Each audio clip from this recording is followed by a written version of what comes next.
So guys, I'm just going to talk about the placement of 12 lead ECGs. Obviously we do 3 lead ECGs routinely on the road as you currently do it.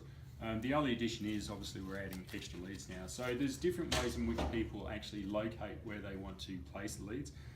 Ben being a nice big solid person, it makes it nice and easy for me to locate where I actually need to do. And I tend to use a 4-finger method where I locate my first intercostal space and use my fingers and go down. And just by feeling in the intercostal space there, I can easily locate his 4th intercostal space already.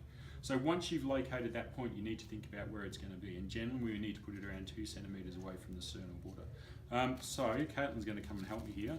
Come around this side if you wouldn't mind, please, Caitlin, because I can't see them that well.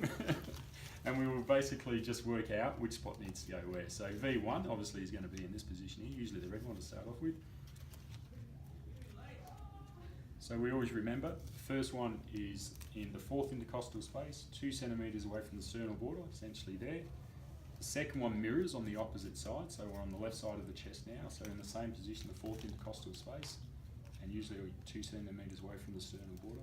The next one that I would go to after that is the 5th intercostal space, so down here, and we're talking mid-clavicular line. And when you think of somebody's clavicle, it actually extends out to the acromioclavicular joint from the suprasternal notch down. We go halfway between the two.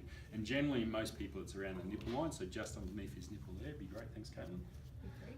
For number 4, we'll put there. And then what we do, we pop number 3 between 2 and 4. So it keeps it quite simple. So you only need to locate that one there.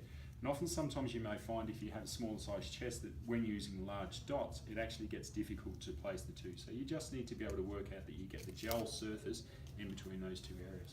The next one that we go for from there is V6, which is in, once again, the 6th intercostal space. And most people sometimes go straight down, but if you actually think about the shape of the rib cage, it rotates up to the side when it comes up to underneath the axilla space. So we're talking mid-axilla line and the 5th intercostal space, which is around this portion here. So you'll need to put V6 around to here for us if you can. There, Caitlin. And then the next one basically just goes between the two again. Ultimately, you need to make sure that the patient's lying on a bed, that they don't have electric blankets on. You need to encourage the patient to stay nice and still for us and not move around. Ask them to relax down as much as possible and basically make sure everything is connected up onto the monitor. And then the other one that we have is obviously onto our legs as well. So this one here, which will be the right leg lead. And that's how you place your 12 lead ECG for transmission.